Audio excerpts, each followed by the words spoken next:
गुरु प्यारी साध संगत जी, आप सभी को प्यार भरी राधा स्वामी जी। साध संगत जी, वैसे तो हमारे सदगुरु फरमाते हैं जो हमारे ऊपर वाला रहमत करता है हमें सदा उसमें ही रहना चाहिए और सदगुरु का शुक्र अदा कभी करना नहीं भूलना चाहिए। साध संगत जी, इंसान के पास जितना भी हो वह कभी भी उसमें संतुष्ट नहीं होता है, क्योंकि इंसान का मन कभी नहीं भरता है। आज अगर उसकी एक मांग पूरी कर भी दी जाए तो वह उससे आगे की सोचता है, क्योंकि हमारा मन उसी गिलास की तरह है जिसमें जितना भी पानी डालते जाओ, गिलास भरने के बाद अगर हम गिलास को नहीं उठाते हैं तो वह बाहर ही फैलेगा। ऐसा ही हमारे मन को जितनी चीज़ें देते जाओ तो वह फालतू की चीज़ों पे ही हमेशा आकर्षित होता है। साध संगत जी, संगत के अपने इस चैनल पर पहली बार आए हैं, चैनल को सब्सक्राइब करके बेल आइकन ज़रूर दबाइएगा ताकि आप भी हमारी ऐसे ही नई नई साखियाँ डेली सुनते रहे। साध संगत जी, एक सत्संगी भाई था जो कि दिहाड़ी मजदूरी पर काम किया करता था। वह गरीब था और डेली मजदूरी जो करता था उसी से अपने घर चलाया करता था। ज़्यादा हाई फाई घर तो इस भाई का नहीं बना हुआ था, झुग्गी झोपड़ी में रहने वाला ही था ये भाई।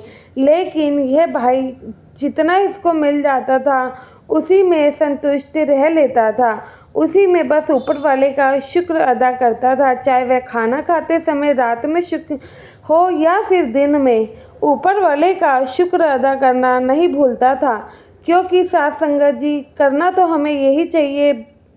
ऑलरेडी ऊपर वाले ने हमें कितने साधन दे रखे हैं, उनकी तरफ देखिए जिन पे हमसे कम है, लेकिन हम लोग भी उन्हीं की तरफ देखते हैं जिनसे हम पे ज़्यादा है।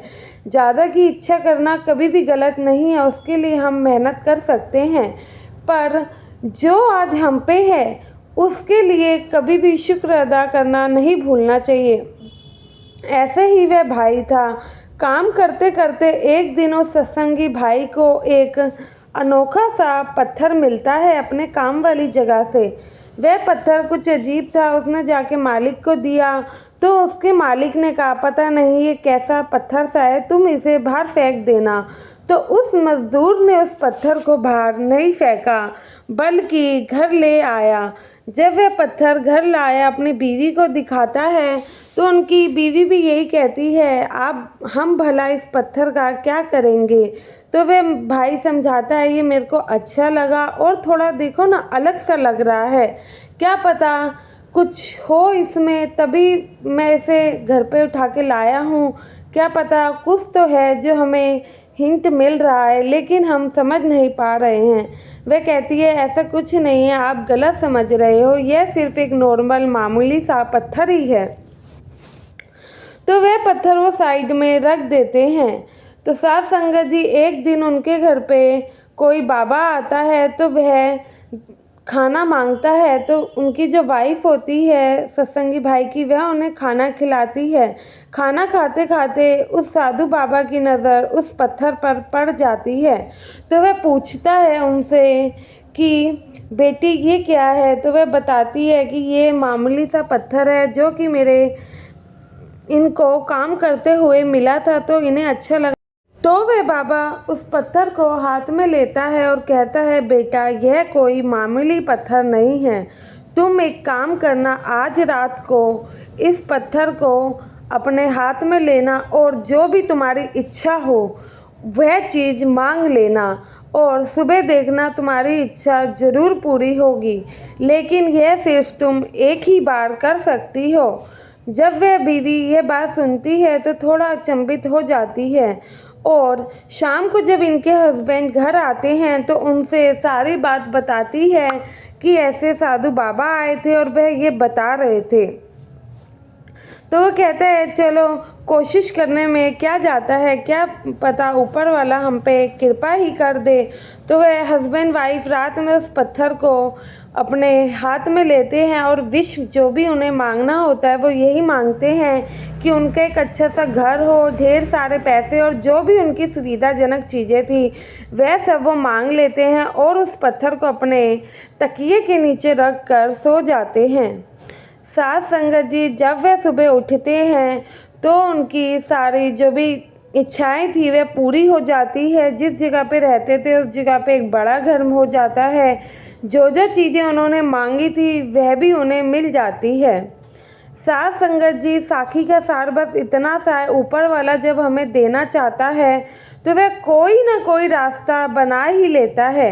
लेकिन ऊपर वाला भी तब तक हमें कुछ चीज़ नहीं देता है जब तक हमें उस चीज़ की कदर ना हो। सद्गुरु फरमाते हैं ना, अगर वक्त से पहले हमें कुछ भी मिल जाए तो हमें कभी भी लाइफ में उस चीज़ की कदर नहीं होती है और वो चीज़ हम हमेशा ही व्यर्थ कर देते हैं।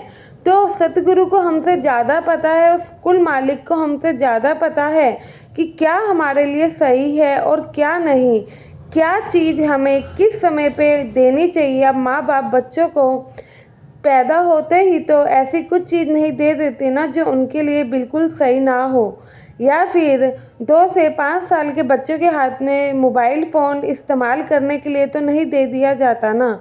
जब वे बड़े होते हैं तो उनकी ज़रूरत के अनुसार ही उन्हें हर चीज़ दी जाती है। ऐसे ही हमारे सद्गुरु हमारे साथ करते हैं। जैसे ही लाइफ में हमें जब भी जिस चीज़ की ज़रूरत होती है उन्हें पता है कि उन्हें किस तरीके से देनी है और वह दे ही देते हैं। बस हम ही उनकी व्यवस्थाओं पर शंका करके बैठे हैं।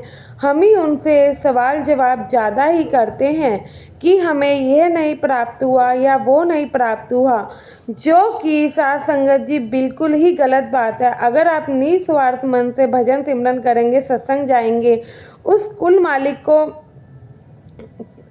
मालिक के आगे खड़े रहेंगे तो वह कुल मालिक भी अपनी दया दृष्टि की मेहर आप पे ज़रूर करेंगे। और जो भी होता है अच्छे के लिए ही होता है, ज़रूर उसके पीछे कोई ना कोई कारण तो होता है।